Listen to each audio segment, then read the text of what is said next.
Hello and welcome to With Faith in Mind. I'm Dan Hummel, today's host and the Director of University Engagement at Upper House. This episode is part of our series on Christian education at the crossroads, and we're welcoming Sarah Soltis to the show. Today we're exploring the student experience in Christian higher education. I came across Sarah when she wrote an essay in Plough Quarterly late last year titled, "Do Universities Educate?" It was a fascinating piece. It's a mix of first-person storytelling and more philosophical suggestions about education as formation, and we'll get into what that phrase might even mean. And we'll get into the article and bigger topic here in just a minute, but I do want to introduce Sarah a little more. Sarah is currently a senior studying English at Grove City College. She is editor-in-chief of Grove City's Kogatari magazine and managing editor of the Front Porch Republic, and she's published her work in Plough, The American Conservative, Ecstasis magazine, and many other places. So Sarah, before jumping into the particular topic of your article and the journey you went on to arrive at Grove City College, just wanted to give our audience just a little sense of who you are, where you come from. So what's one part of your upbringing that is really notable, maybe for this conversation, or just some part of your early life that you'd want to share with the audience? Yeah. Well, I'm sure we'll get to this later, but I grew up in a strong Christian home, and I went to a classical Christian school. And I have memories like very early on of, praying in class with my kindergarten class and my kindergarten teacher praying with us. Um, so that's one kind of thing that maybe clues you into some of who I am, that's how I was shaped and raised. I remember actually when my kindergarten teacher prayed one maybe Thursday, just some random day. She prayed that we would all come to know Jesus with a personal relationship. And I remember walking away from school that day just very kind of curious about what that might mean. And that kind of started my own journey towards those questions. But yeah, so that's a little bit of a background glance, I guess, at my upbringing. And you went to Christian school basically from kindergarten up through high school, is that right? Yeah, I did. Yeah, K through 12, classical Christian school. And yeah, I realized that I'm very blessed to be able to do that, because that's a rare thing for people to be able to do and to afford to do. But I've been really blessed. Yeah, and this will be the first time I'm going to insert myself into this conversation a little more than usual, because I want to draw a contrast, Sarah, between your story and my own. So I also grew up in a very strong Christian home. We were a missionary family, and so I actually spent a number of years in Germany as a kid. I actually went to kindergarten in Germany, a real Yeah. kindergarten. And I was homeschooled until we came back, and then I had 1 year in Christian school, second grade. We were at the sort of church that had sent us on mission. But from third grade on, I was in public schools, mostly in Colorado Springs, Colorado, where I spent a lot of my middle school and all of my middle school and high school years. So, um, in some ways, we have the sort of the same shared Christian home. In other ways, I had a much different, I think, educational experience than you. Certainly, the high school I was in was massive. It was about 2,500 students, which I believe is as big as Grove City College around there. And Yeah, it as is.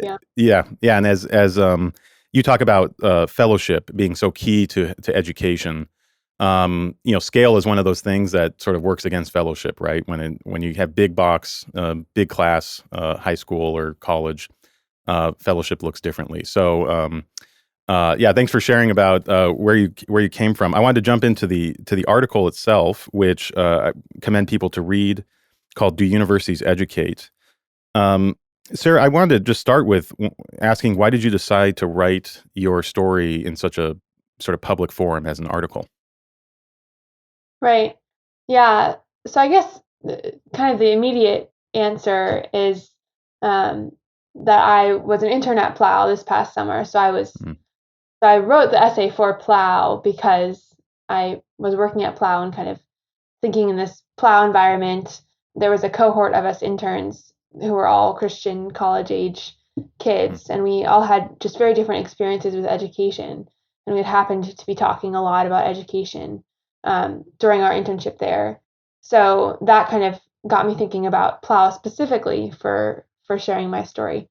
But in a broader sense, kind of beyond that, I wrote it because I had been thinking for a while about um, how I had been shaped growing up and how my formation, how my upbringing affected my educational aims and my goals in going first to a secular college and then transferring to Grove City. So I guess all that to say, I just been wrestling with those questions of shaping and desires for education for a while. And I knew that these are questions that people are asking on a broader scale as well. And I think just in sharing my own story with friends and people at various, like at Grove City and around where I live, people have been touched by it. So I felt that, I mean, maybe sharing this would kind of contribute to that broader conversation about what is education for and how should Christians think about education in such a tense climate often.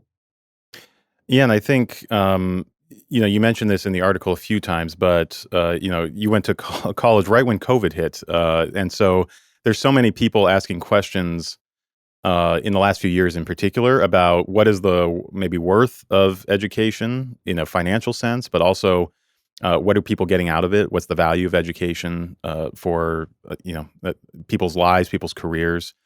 So I think you're also hitting on a question that has a particular resonance for your story, but I think a lot of people are asking. I know people here at UW are also trying to think about that. I know the university itself is trying to articulate the value of what they offer in ways that resonate with a post-COVID, 18-year-olds and going forward. Mm-hmm. I wonder if you could just give us sort of a sense of, as you were thinking of college as a high schooler, what were you looking for? And I know that changed over time, but sort of how were you anticipating college and sort of evaluating what the best option was when you were, in high school, later in high school? Right. So when I was in high school, like I said, I had K through 12 at a classical Christian school. Um, I was pretty set as a senior on getting out of the Christian bubble.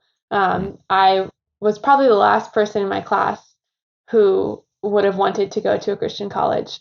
Um, so I was very set on well-known colleges, prestigious colleges that could give me some sort of liberal arts education because I still wanted the liberal arts training. I wanted to study English. So I looked at nearby colleges near where I am from in Maryland that could uh, give me some sort of liberal arts training and also would look good down the mhm, line on a resume and also had opportunities for things like study abroad and different special programs. And William and Mary, I toured there as a senior, and I was just very delighted with the campus and what it seemed like their focuses were. I loved their focus on history or their apparent focus mm, on history right there in Williamsburg. Um, and they definitely kind of checked the boxes, in my mind at least, for somewhat prestigious, also nearby and accessible for me. And so I was really thinking, I wouldn't have put it in these terms maybe, but I was thinking about prestige and what would look good, and also what would give me good tools for doing whatever it might be that I wanted to do in the world of literature and literary studies. Was there, you mentioned English as sort of what you wanted to study. Is that just something you were interested in going all the way back, or was that something you came to sort of later in your high school? Yeah, I think I've always been interested in literature. I really knew that I wanted to study literature sometime in the middle of high school when we were actually reading Virgil's Aeneid in Latin in my Latin class and talking about somewhat similar things in my literature class. And that's just that sort of integration is a testament to the school that I grew up at. But seeing those kind of overlaps and thinking about the canon and the great books in that way when I was 15, 16, that kind of highlighted to me that I wanted to study literature. Yeah, that makes a lot of sense. I won't draw this contrast too often, but that is not what my high school English experience was like. So that sounds Mhm. quite ideal. So particularly the integration of the language training with the literature that opens up imagination in students. I think that Yeah. often isn't even awakened in a lot of students that don't have that opportunity. I wonder, as Mhm. you were talking about your thought process of why you wanted to go William and Mary, were there other people speaking into the process? Did you? I mean, I assume your parents were somewhat involved, but was there anyone else you were seeking advice from, or was it really sort of on you to figure out where you wanted to go? Yeah, my parents were definitely involved. I had a family friend who had done college admissions counseling who was helping me out with various parts of my applications. And she was a fan of William and Mary as well. Mm. I had some teachers and parents that I knew in my school community who were supportive in that direction of looking for these sorts of well-known, well-respected liberal arts-esque colleges that were outside of the Christian thought sphere, I guess. Mm-hmm. So it was a lot of my own initiative. It wasn't that someone told me like you need to go out to a secular school. That was kind of my own desire, but I think all those people were supportive of that desire in me, and there definitely is a, a drive, I think, for excellence in a lot of Christian parents who send their kids to Christian school growing up. So it kind of the idea of a prestigious university kind of fit with that because my parents wanted me to succeed and Mm-hmm. um, and we all kind of thought that doing this might be one way to do that. Yeah, and maybe we can just talk a little more about that. So, I remember feeling this too. Like, why you talked about like getting out of the Christian bubble, or like sort of getting away from. I mean, there's part of that's just like probably a universal 18-year-old feeling that you just want to get away from the culture you grew up in. But I think a lot of Christian students go through that. And I think you identified one reason right there, which is there's a sense of excellence, particularly if you're set up for that, and sort Mhm. of excellence in a lot of American contexts are these like really elite, often non-Christian schools, and so that's like the highest achievement you can make in terms of getting into a college. So that might be one reason why that's appealing. Was there? I don't know. I'm just asking you to sort of reflect. Was there any other reason why sort of getting out of the a Christian bubble, so to speak, was appealing at that time? Yeah, at that time, I was probably mostly motivated by the potential future success and the whole excellence factor. But I think earlier on in high school, I had, that rebellious stage that every Christian teen probably has, where I was questioning some of the just general philosophies and ideas related to the Christian bubble, Mm. questioning some political things that a lot of Christians in school shared. So maybe that was a seed, perhaps, for the desire to get out of the Christian bubble. But I was somewhat naturally just pushing back against these things that I had like been fed my whole life, Mhm. and I think that makes sense because I didn't yet understand like why it is so important to be in Christian community and how vital and life giving that can be. Because I was, 14. I just didn't totally get all the things that I had been given and the blessing that they all kind of comprised. So maybe that played in as well. And I think for a lot of Christian high schoolers, that does the idea that maybe I need to figure out for myself what's true, and I can't just accept what's been fed to me this whole time. That idea plays in for people, and I think there's a natural aspect of that. Yeah, I think you're right. I think there's sort of a fish in water situation where you don't really realize all the support systems that you have in your youth until you don't have them, and then you suddenly realize, oh, there's a lot I really appreciate about that context, and particularly the Christian community part that is really hard to recreate at a lot of college experiences. Okay, well, one of the quotes in your article, which I love, I always love a Chesterton quote. I think we all do. Mhm. But he has, I'll just read part of it. He says, there is no education apart from some particular kind of education. There is no education that is not sectarian education. And I want to apply that to your time first at William and Mary, and then we'll go to Grove City. But um, uh, yeah, when you went to William and Mary, what was now that you're looking back on it, what was the educational formation you were entering into? And particularly just what were the benefits of it and then the downsides of it as you sort of experienced it that first year on campus? Right. I think I definitely did when I came there. I had a sense that I was entering into an excellent educational sphere. Um, and that was one of kind of my first responses. After a little while, though, that did wear off. I think the benefit was that it was still a good name, and it Mm, still was promised to be a successful name for me. But when I when I was at William and Mary, I found that a lot of the classes I was in were just not very deep. Some of that had to do with the fact that a lot of them were, freshman classes, and it was mhm, COVID, and so much was limited.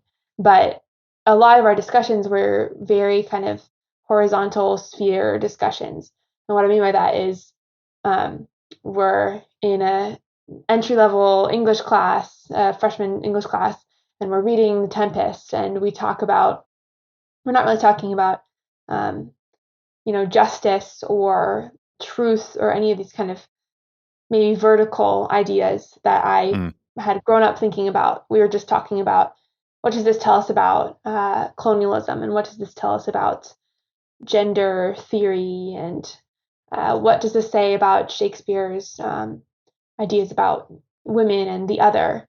Um, and mm, those are interesting questions. Those are in some ways, in some conversations, important. It's important that we live on a horizontal sphere as well as a vertical one. But I think I was just struck from my first couple of classes at how shallow and how horizontal a lot of those conversations were. Um, at the same time, one of the benefits was that it was a rigorous, in a sense, school, in that I was, reading a lot, and everyone there mm. was pretty committed to learning, but it wasn't rigorous in the sense of depth, and that was the main downside. It was one dimensional, and I think the depth that I eventually realized that I was longing for was the depth specifically given by Christian education, Mm. and given by learning in a community where everyone accepts that um, there is a underlying like unity to our lives, and there's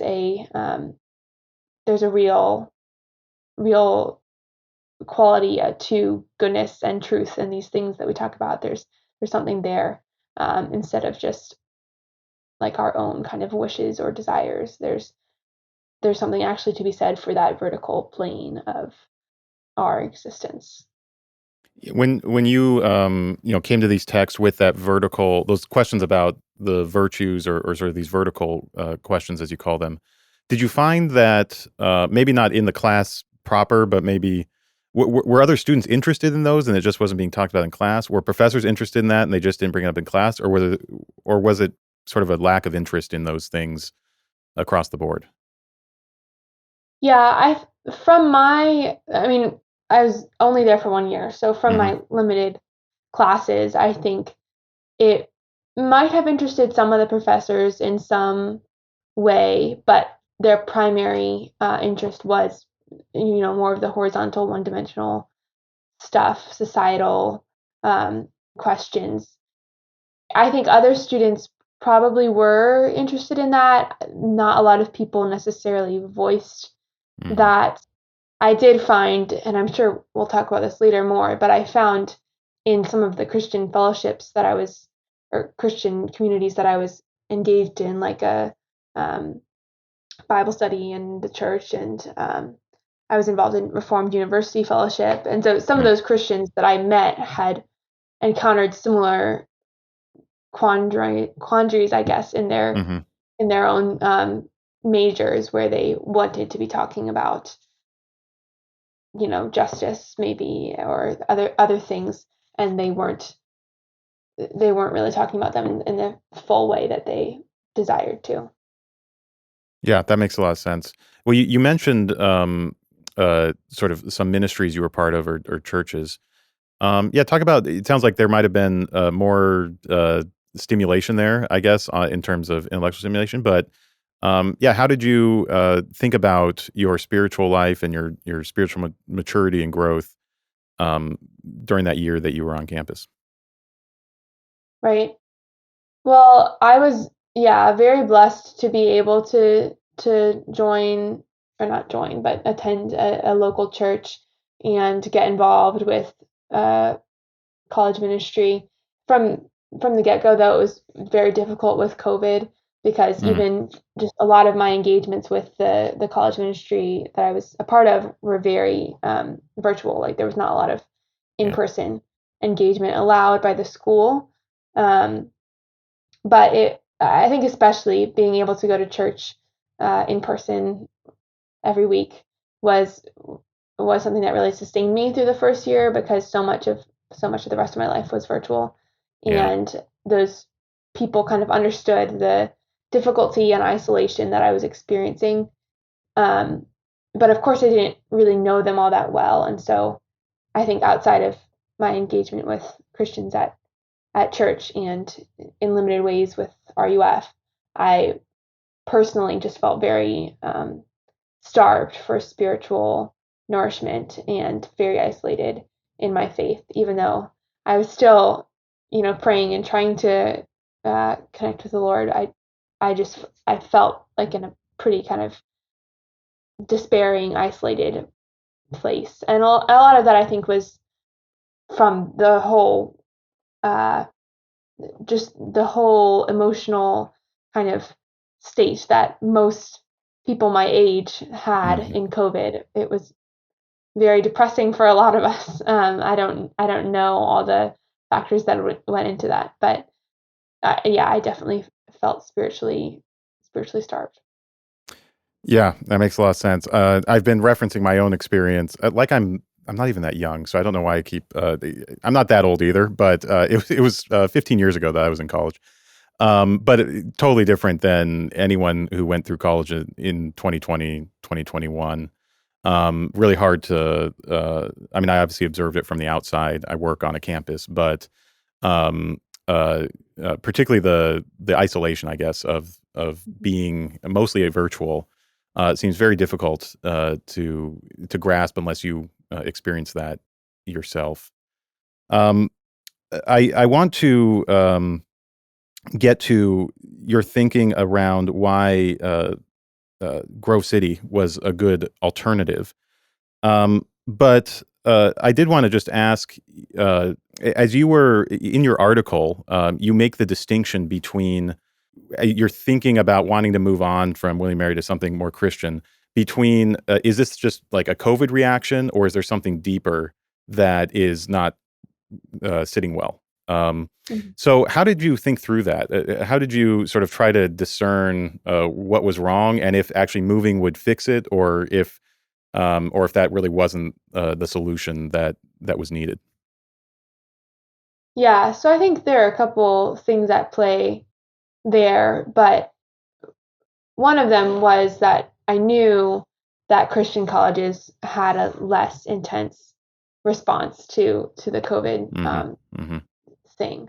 So I knew particularly about Grove City because I had friends who went there that they didn't have, they most of the time didn't have online classes, and that they didn't have to wear masks outside, maybe just in the building, but it was just definitely a diminished response to COVID than my own experience at a Virginia state school. And some of that is size, some of that is naturally, like, Christian colleges are more conservative, and so there's more of a there was just less of a need for the big heavy response. And I had heard also from my friend who was beginning at Grove City the same time that I was beginning at William and Mary, that she was very much enjoying it, even though COVID kind of dampened some of her experience. She still loved it, and of course that was striking because most of my friends, and myself included, really did not like much at all about our freshman years at school. But I also I knew that it was more than COVID that was kind of moving me in a different direction, because my main frustration wasn't really COVID. It was that lack of depth that I was talking about earlier. And I think COVID played into that there revealed some of the weaknesses, I think, in the modern university, in that there wasn't really anything for the modern university to give or do for all the people who were frankly suffering, I think, under just all the jumps and changes that COVID brought. There's no, it can't hold the kind of personal, communal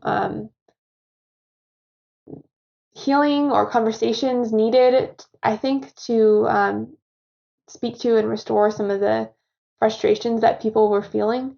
So I guess what I'm trying to say is I knew that it was partly COVID, but I also knew that COVID was a sign of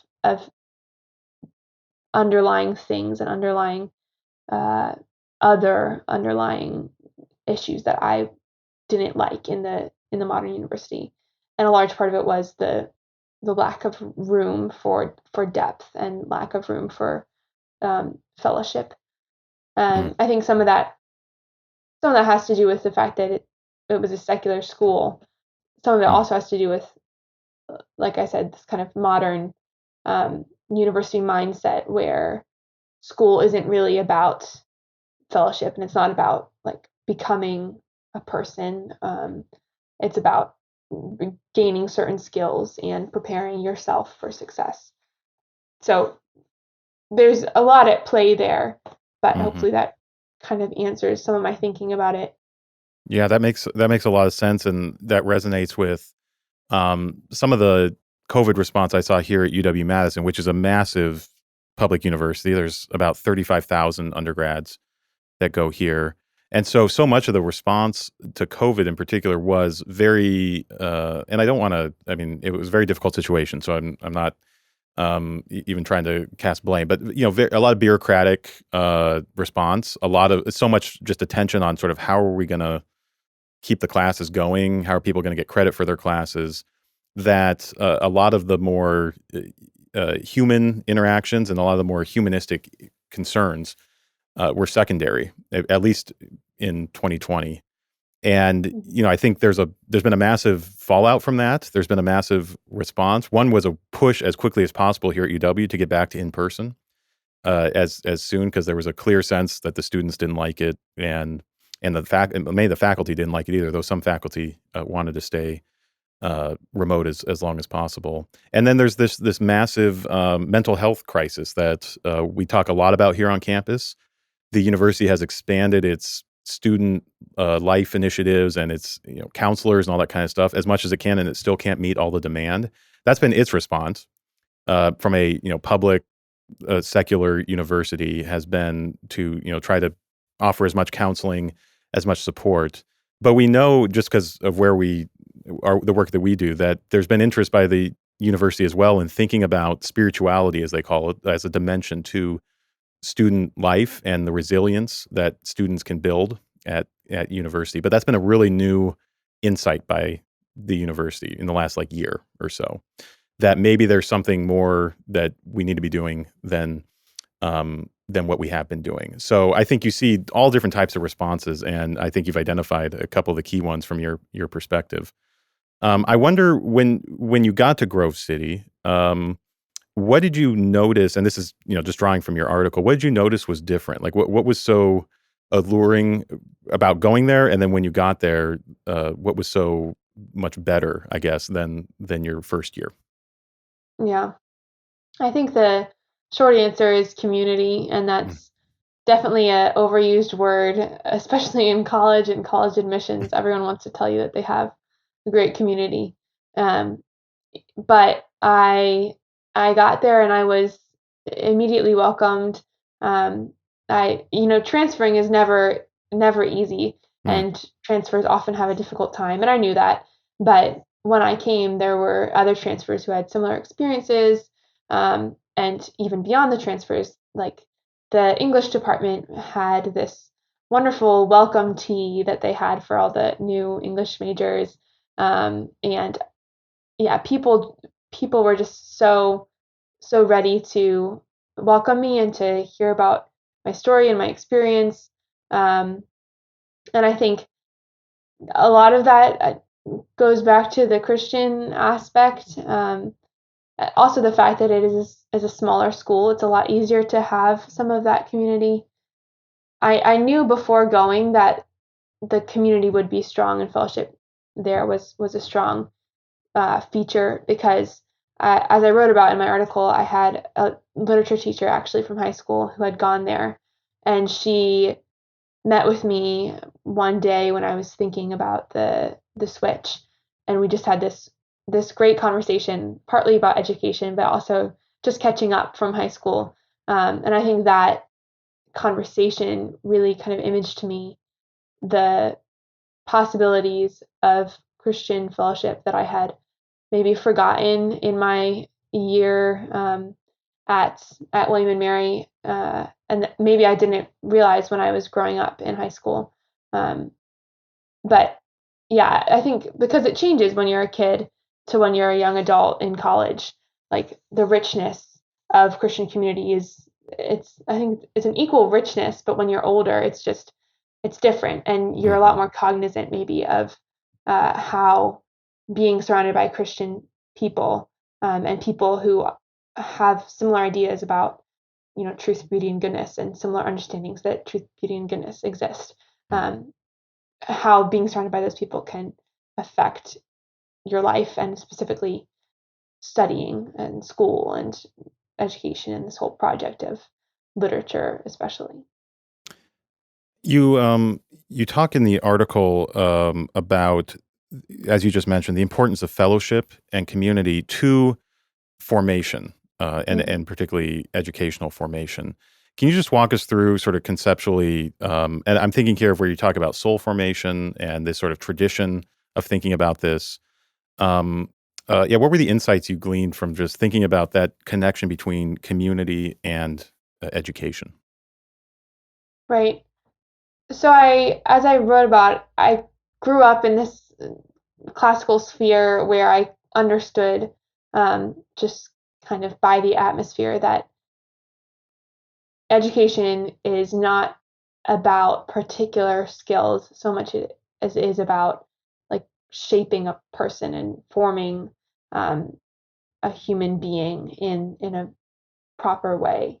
And so I just kind of had that in the back of my mind as I approached college and my life, and it wasn't a super conscious idea, but making the switch did make me think about it a lot more.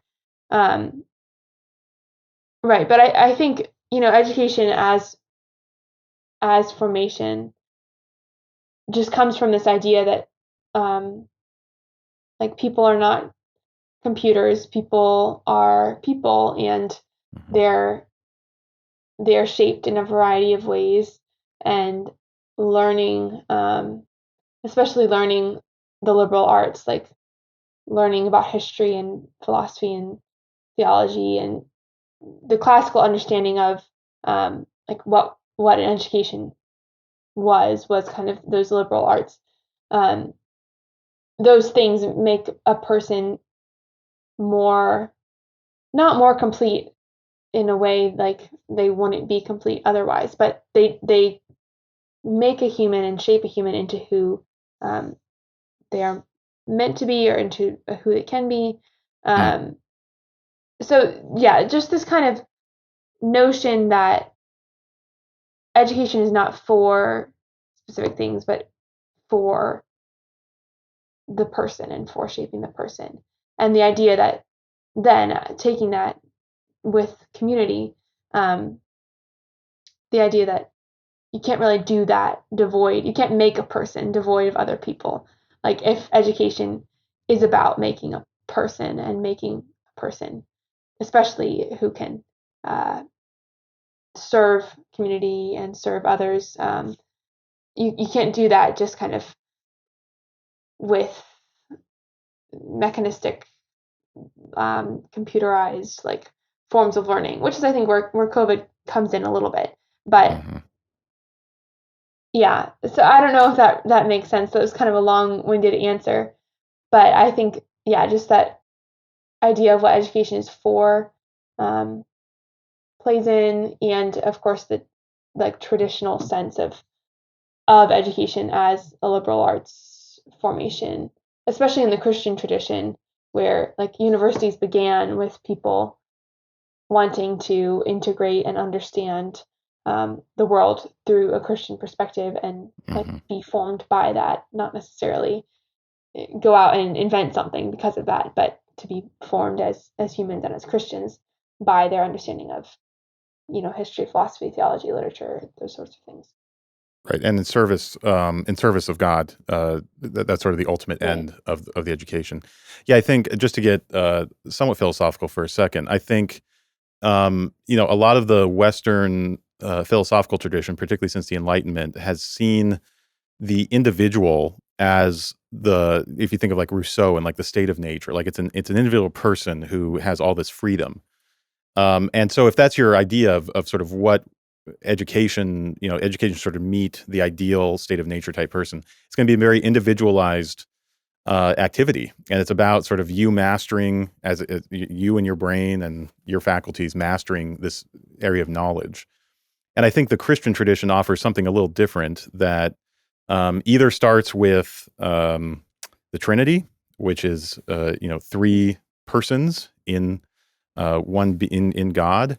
And so there's a relational component right there at the beginning, or it starts with Adam, who immediately needs a partner and has Eve, and so and then God is sort of the third person in that triangle as well. And so either way you started in the Christian tradition, you're talking about living in community and learning in community. I think you mentioned this a few times in the article about how important relationships are to learning.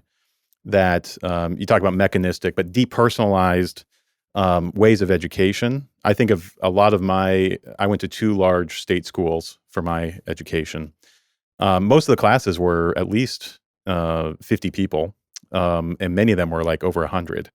And so there's not even the ability for a professor to get to know everybody or to field all the questions. And in fact, you're just not really encouraged to ask that many questions because there's just too much to get through and there's too many people in the room to sort of accommodate all that. So I think what you sort of are landing on here at Grove City is that truth that the relationship part of education, we often take it for granted, but it's so crucial to how we learn, and not just learn in like a knowledge way, but like learn in it actually forms us type way. Yeah, I think yeah, definitely. Um, yeah, I've found that it's a lot easier to form those relationships and to ask questions of professors, of other students, even at a smaller school where that kind of thing is encouraged. Um, Hmm. yeah, also on the relationship front, like I talk about this in my article, but just the fact that this surprised me so much when I first came to Grove City, but the fact that I could like be invited to speak to a professor outside of class about things that weren't really class. Like the fact that my professors wanted to get to know me and wanted me to get to know their kids and wanted me to come over to their house or meet their dog. Things like that were just so surprising to me, Mm. and I am really blessed because that's like even at some Christian schools that's not the case, where you have professors who really care about the students and care about getting to know the students. But Hmm. yeah, because of God's grace, I guess I've been able to do that with a handful of professors at Grove City. Yeah. Yeah, and I think for my experience, the place where that happened was actually grad school, because grad school gets you in a much smaller, even in a big school, gets you in a much smaller Mhm. cohort and you have a much more intense relationship with faculty, with professors, because they're sort of mentoring you and other things. But that you have to go to grad school for that at a public university. You're not going to get that nearly as Mhm. often in the undergrad experience. You mentioned it here just briefly about sort of the way that the professors welcomed you into um, other parts of their life and wanted to know about your life. If you could just summarize in the classroom, what does a good professor at a Christian college do that isn't happening in a non-Christian classroom?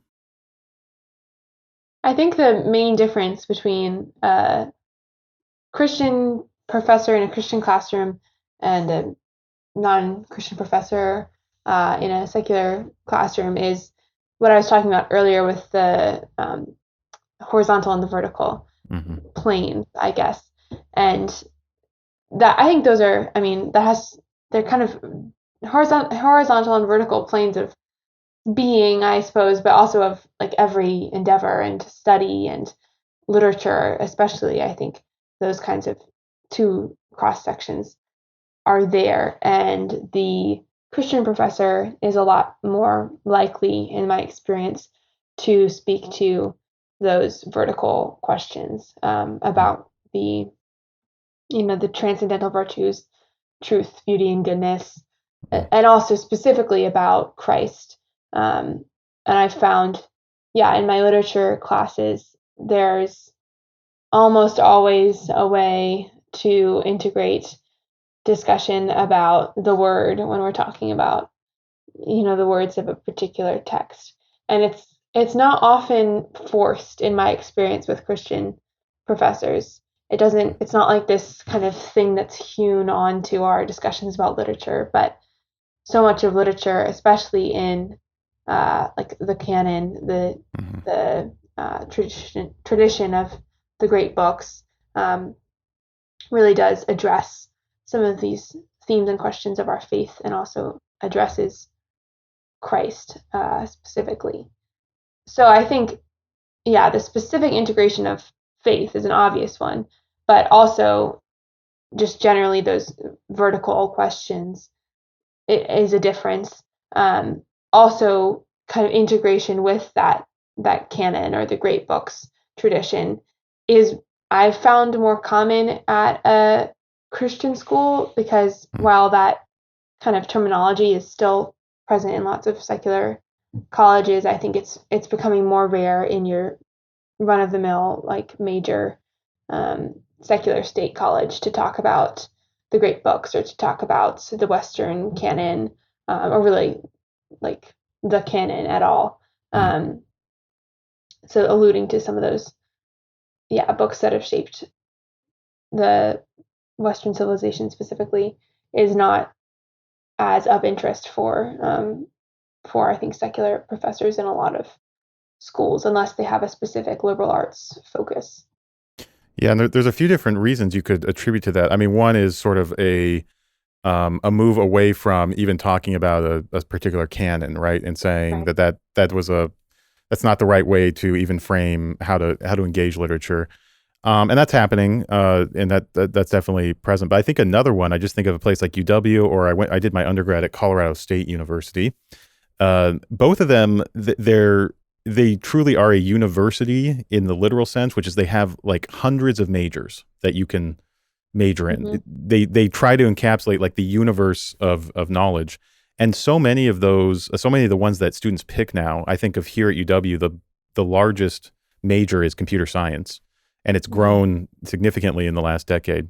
There's just so much emphasis on training toward particular career paths that mean that the curriculum, what's going to get dropped from the curriculum? Well, it's going to be seemingly less technical classes in the liberal arts or the humanities, where there's not a clear sense of why a computer science major should ever be contemplating the nature of justice. I think we should, and I'm sure you think the same thing. But in terms of if you have limited time and you need to sort of usher through hundreds of people through this major in any given year, that's what's going to drop by the wayside. And so there's this larger sort of question of what is the point of higher education and how much of it is to train in particular fields and how much of it is to give this holistic, even this space, this 4-year space to explore some of these big questions. I think that's something that even in the gap between when I went to school and when you went to school, or you're going to school, that's changed a bit. I definitely came in and I majored in philosophy and history. So I was one of those annoying people who want to just take 4 years to explore everything. But I still felt licensed to do that in a way that I think both the university and a lot of students who are paying a lot of money to go to these schools also feel like I really need to make these 4 years count in terms of career development. And what's going to be lost is reading the Aeneid for a semester. I need to get another computer science course under my belt or something like that. I don't know. Maybe I'm being a little too simplistic, but I think that's a big part of it that is harder to actually address than that cultural argument about like what's in the canon or because it's sort of structural within our broader society about what the purpose of college is for. Right. Yeah, I think that's definitely on something. There was actually this interesting article recently in the New Yorker called "The End of the English Major." I don't know if you guys read that, but basically it's talking about how the English major is dying at a lot of colleges, and it was specifically looking at Harvard, where I think it said there's like maybe 60 undergrad English majors, which is crazy because Harvard is 2 or 3 times the size of Grove City, and there's more than 60 English majors at Grove City. I think that attests to what you're saying, that there's just a shift away from the desire to, or the idea of being able to study these kind of more liberal arts fields because of the drive towards things like computer science and all the STEM fields.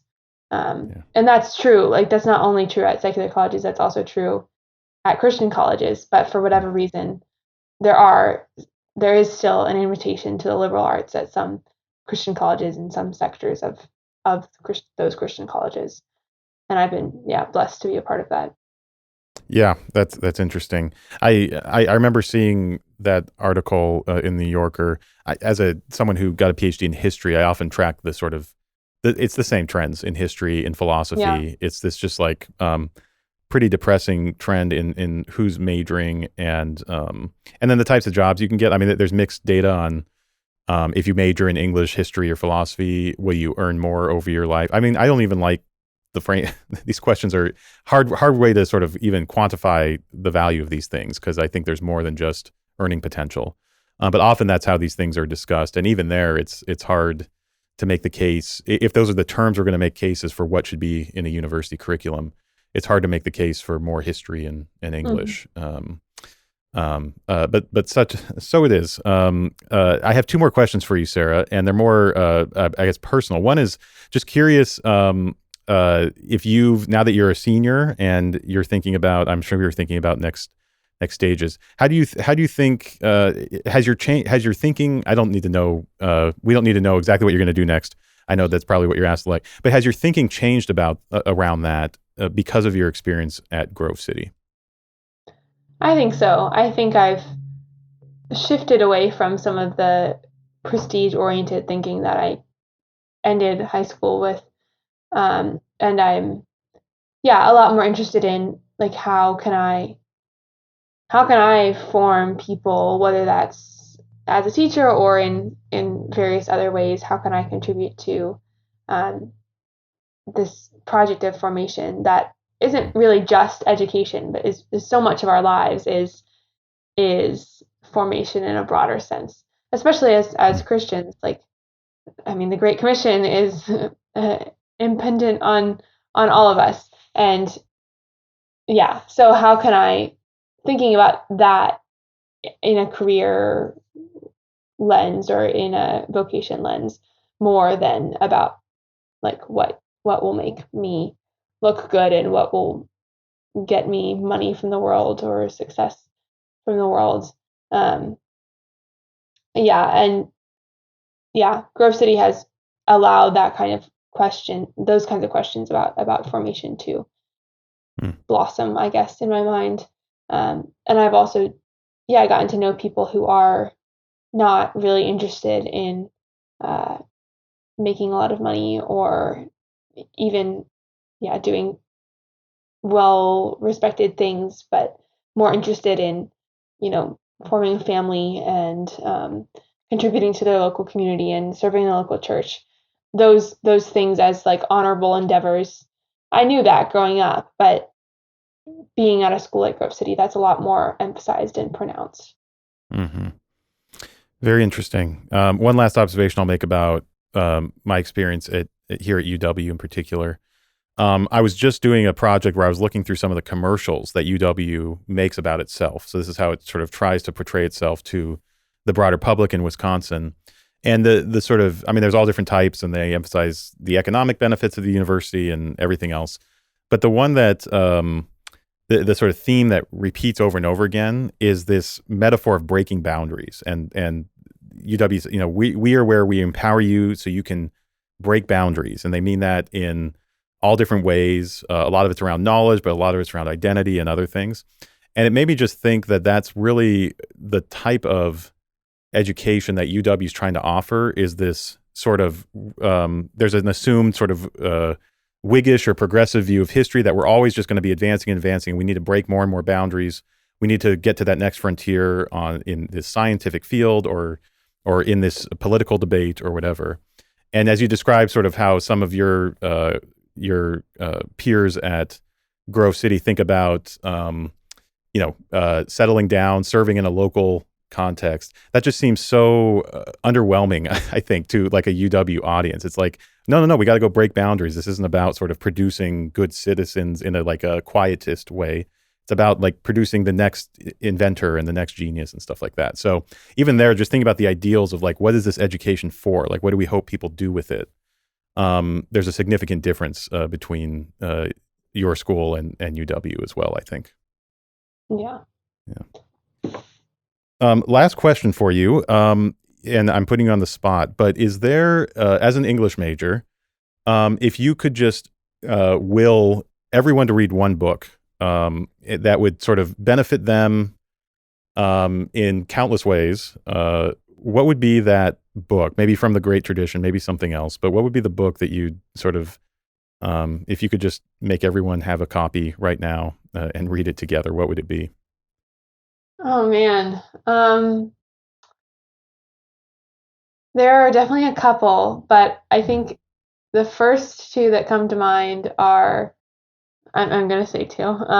Okay. The first two that come to mind are the Aeneid, because we were talking about that earlier, and I think that is such a big part of our cultural heritage. And I think Virgil's really interesting because a lot of his ideas about piety and about like forming a home are somewhat parallel to ideas that would later be picked up by the Christian tradition and by like medieval writers and medieval philosophers. So I love Virgil. I think he's great. So I think that's definitely something that everyone should read. But also perhaps in a more Christian lens. I think Augustine's Confessions is a book that everyone would profit from reading. And I think it's especially of interest to some of these questions about formation and about our faith in mind. Because Augustine encounters pagan education and he He talks about how he's searching for God and he's finding God in the beautiful things of the world, but he's not actually finding God until he really is hit with his need for God. Mm-hmm. I think it's just a beautiful account of how God draws us to himself. So those two are two recommendations. Great. Well, thank you for those. That's about 1,000 pages for everyone to read now. And take it slow too. Yeah. I hate to sort of speed read the Confessions or something like that. Well, thank you, Sarah. Thank you for sharing your story and some of your reflections on education. It's been a pleasure to have you on the podcast. Yeah, thank you so much. Thanks for joining us. If you've enjoyed today's podcast, be sure to subscribe and give us a rating on your favorite podcast app. Also, be sure to check out our upcoming events on upperhouse.org and our other podcast, Upwards, where we dig deeper into the topics our in-house guests are passionate about. With Faith in Mind is supported by the Stephen and Laurel Brown Foundation. It is produced at Upper House in Madison, Wisconsin, hosted by Dan Hummel and John Terrill. Our executive producer and editor is Jesse Koopman. Please follow us on social media with the handle @UpperHouseUW.